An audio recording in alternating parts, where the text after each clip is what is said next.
자, 이제 종교의 기독교의 본질에 대한 아버님의 말씀인데요. 이게 여기 이제 제가 좀 읽겠습니다. 예수님은 신부를 찾는 것이 일대에 이루어야 할 목적이었음에도 불구하고 그 사명을 이룰 수 없었습니다.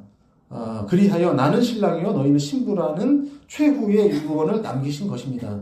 그래서 하나님은 제2 이스라엘 권, 이건 뭐냐면 기독교권을 말씀하시는 겁니다. 제2 이스라엘 권 내에 있는 세계의 어느 나라를 막론하고 제일 잘 믿는 신도들을 중심으로 특등 신부를 찾고 계시는 것입니다. 그 신부를 찾아 나온 것이 예수님 이후의 2000년 역사인 것입니다. 미국이든 한국에 상관없다는 거예요. 기독교권이면 된다. 그 중에서도 뭐냐 제일 잘 믿는 신도 가운데 특등 신부를 찾는다 이 말씀이에요. 그죠? 그러니까 기독교의 본질은 뭡니까? 신부 종교입니다. 신부를 세우는 것이 기독교의 목적이에요. 자, 이제 기독교 역사를 좀 보실 텐데 이 한 표가요 2000년이 다 들어가 있어요. 이제 예수님이 승천하신 다음에 이제 오순절에 성령이 강림하시죠. 그죠? 그러면서 이제 기독교가 출발합니다. 근데 이것이 고대 시대에 가면 초대교회가 나오잖아요. 그죠? 로마 시대였어요. 네로 때는 엄청난 박해를 했죠. 그죠? 그때 당시에 예전에 우리 장로님 권사님들은 좀 아실 거예요. 크리스마스 때 되면 영화를 해줘요. 뭐 KBS나 MBC 이런 데서. 그죠? 어떤 걸 틀어줬냐면 벤허, 그죠? 쿠어바디스 이런 영화를 뭐 한 10년 동안 틀어준 것 같아요. 그거를. 그 배경이 초대교회예요. 초대교회. 기독교인들이 사자의 밥으로 막 끌려가고요. 막 잡아먹히고 기름값에 튀겨 죽이고 십자가에 인간 촛대로 십자가에 달려서 태워지고 그런 핍박받던 그게 생생하게 있습니다. 그게. 그때가 초대교회예요. 초대교회 안에서도 아벨형 신령 집단이 있었어요. 그게 뭐냐면 순교자입니다. 순교자. 그때 배교자가 있거든요. 그 다음에 중세로 갑니다. 카톨릭 시대죠. 어마어마한 그 교회 권세가 있었죠. 그죠? 근데 그건 보이는 교회지만 사실은 보이지 않는 교회가 있었습니다. 아벨형 교회가. 그게 뭐냐면 수도원이에요. 사막에 나가서 봉쇄 수도원. 밖에 세상과는 단절한 상태로 정성들였던 수도원. 특히 여자들이 있었어요. 또 여자. 이거는 하늘이 꽁꽁 숨겨놨던 겁니다. 사실 백인네라고 하는 여자 신령 단체가 있었어요. 이거는 아무도 몰라요. 전문가 아니면 몰라요. 한번 찾아보세요. 인터넷에 백인네 쳐보세요. 나와요 다. 그런데 지금까지 꽁꽁 숨겨져 있던 이게 여자 신령 단체입니다. 그 다음에 근대로 가잖아요. 그래서 교회가 이제 타락을 합니다. 종교개혁이 일어납니다. 그래서 개혁교회가 프로테스탄트 개신교가 출발했잖아요. 그죠? 근데 여러 파가 있습니다. 그 중에서도 가장 아벨형 교단은 청교도예요. 그렇죠? 이것이 현대 이제 한국교회로 이어집니다. 그래서 한국 개신교회는요, 근대 개혁교회의 명맥을 잇고 있고요. 특히 청교도 사상에 굉장히 큰 영향을 많이 받았어요. 근데 한국 교회가 가인이라면 아벨형 교회가 있겠죠? 아벨형은 신령 집단이 아벨형 교회입니다. 여기 밑에 보시면 성령이 있죠, 성령. 성령은 그래서 2000년 동안 신부의 기준을 찾아 세워온 거거든요. 그래서 이제 마지막 때에 이제 실체 성령, 독생령을 보내시는 겁니다. 어떤 분들은 그래요. 아니, 실체 성령이라는 말이 어딨냐, 도대체. 성경에 나오냐, 아버님 말씀에 나오냐, 뭐 어디 나오냐. 그런 말씀을 하세요. 그죠? 여기 보시면, 그렇기 때문에 묵시록에, 이제 요한계시록입니다, 묵시록은. 성령과 신부가 말씀하시기를 오라 하시는도다. 듣는 자도 오라 할 것이요. 목마른 자도 올 것이요. 또 원하는 자는 값없이 생명수를 받으라 하시더라고 했습니다. 그런 날은 성신이 실체를 쓰는 날입니다. 그때가 재림 시대입니다. 신부 단장을 마치는 날입니다. 아버님 말씀이에요. 독생녀를 위한 탕감복귀 섭리에 대한 아버님 말씀을 좀 읽어보겠습니다. 아담 하나를 찾기 위해 역사가 수많은 투쟁을 하면서 피를 흘리고 곡절을 거쳐온 것과 마찬가지로 어머니를 찾아 나오는 데 있어서도 얼마나 희생의 대가를 치렀는지 몰라요. 어머니 기준을 이어나오기 위해 수천 년 전에 계시를 받아 준비를 했던 사람이 계대를 잇고 이어서 이 시대가 된 것입니다. 독생자를 보내시기까지 많은 저희가 말하자면 이제 원리 강론에서 말하는 그 탕감복귀 그 기대가 있었습니다. 마찬가지로 독생녀를 보내는데도 그냥 하늘에서 그냥 뚝 떨어지는 게 아니거든요. 저희는 잘 몰랐지만 지금까지는 역사상에 그 많은 희생이 있었다는 말씀이에요. 근데 200년이 아니고 수천 년간에 거쳐서 피를 흘렸다는 거예요. 그게 걔들을 잇고 이어서. 그렇죠. 이게 원리적이죠. 그죠? 자, 초대교회인데요. 이게 이제 황제 숭배하는 장면입니다. 황제가 딱 있죠. 그죠? 경배를 해야 됩니다. 그런데 기독교인들은 뭡니까? 우상 숭배하면 됩니까? 안 됩니까? 안 돼요. 나 이외에 다른 신을 섬기지 말라고 그랬어요. 아니, 황제는 사람 아닙니까? 사람 아니에요. 황제는 사람 아니에요. 신이에요. 네. 황제의 아버지가 누굴까요? 제우스입니다. 제우스.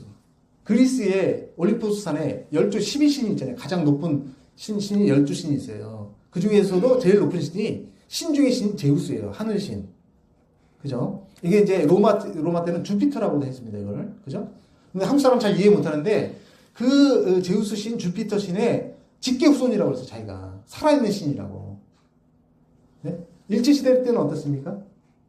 신사참배 강요받았죠? 그죠? 누구한테 경배합니까? 아마테라스 오미가미. 그죠? 태양의 여신입니다. 자, 중세입니다. 중세. 좀 뛰어넘을게요. 여기 보시면 참 신기한 그림이 있어요. 이거 한번 보세요. 아기 예수님이요. 이 여자에게 뭘 줍니까? 반지를 주고 있어요. 반지를. 저쪽에도 성인 예수님이 저 여인에게 반지를 끼워주고 있죠. 여기도 아기 예수님이 반지를 끼워주고 있죠. 그렇죠? 여기는 아빌라 테레사예요. 그 유명한 성인입니다. 카톨릭 성인인데 스페인에 천사가 화살로 심장을 찌르고 있어요. 그게 뭐냐면 사랑. 예수님이 사랑을 받는 거예요 지금. 그래서 이 사람들은 신령한 여인들이 뭐라고 그랬냐면 계시를 받았는데 자기가 하나님의 신부래요. 다 약혼반지 받았대 자기는. 결혼을 했대요. 예수님하고. 영적으로. 자, 예수님이 돌아가신 이유가 있습니다. 크게 보면 두 가지예요. 하나는 안식일을 어겼다. 십계명이죠. 율법을 어겼다고 하는 거죠. 또 하나가 뭐냐면 하나님의 이름을 더럽혔다 이거예요. 참남죄라고 합니다. 그걸 불경죄인데 참남죄. 뭐냐면 예수님이요. 하나님을 뭐라고 불렀냐면 아버지라고 불렀어요.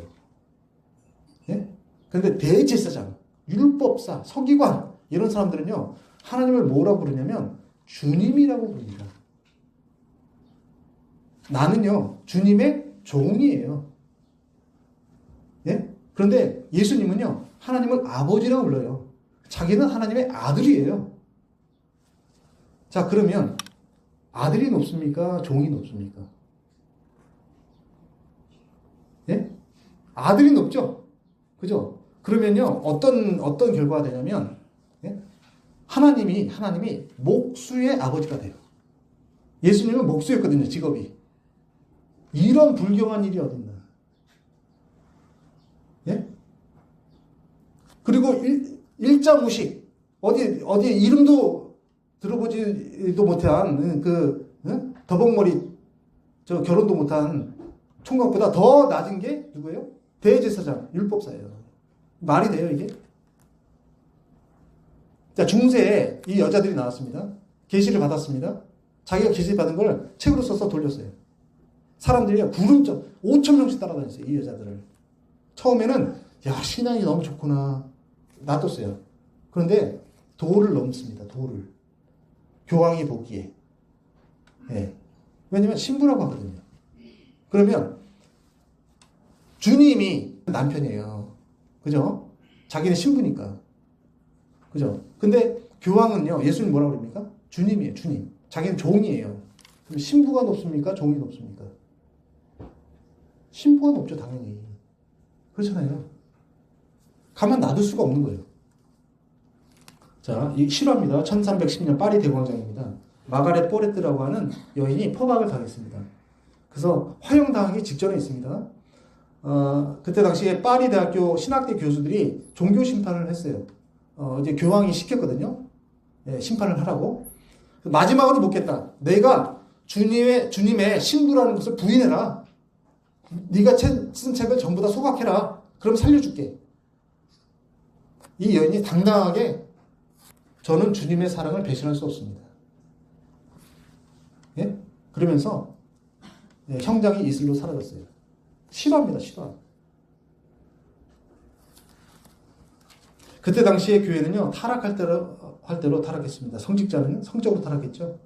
예, 결혼을 한 거는 뭐 말할 것도 없고 첩을 막 거느리고요. 자기 여러 명 자식을 둬가지고 분봉으로 다 세웠어요. 유럽에. 그 다음에 성직매매, 그리고 헬라 철학, 그리스 철학으로 신학이 세속화됐죠. 이성주의화 됐다는 말씀이에요. 이게 신학이. 예, 그리고 형식적인 종교의식, 그 가톨릭의 의식, 예, 어떤 근거도 없는 그런 미신적인 의식. 예, 그래서 신앙생활을 구속했습니다. 자유를 주지 않았어요. 시키는 대로 믿어야 되고요. 예, 또 그 종교 형식대로만 또 예배를 드릴 수가 있었습니다. 자, 어머님 말씀을 좀 읽어보겠습니다. 천주교는 2000년간 내려오면서 많은 실패를 했습니다. 인간의 머리로 제도를 만들어서 신앙생활을 하게 한 것이 부작용이 많습니다. 그래서 연계를 통하고 신령한 사람들을 마녀 사냥으로 죽였습니다. 그게 기독교가 한 일입니다.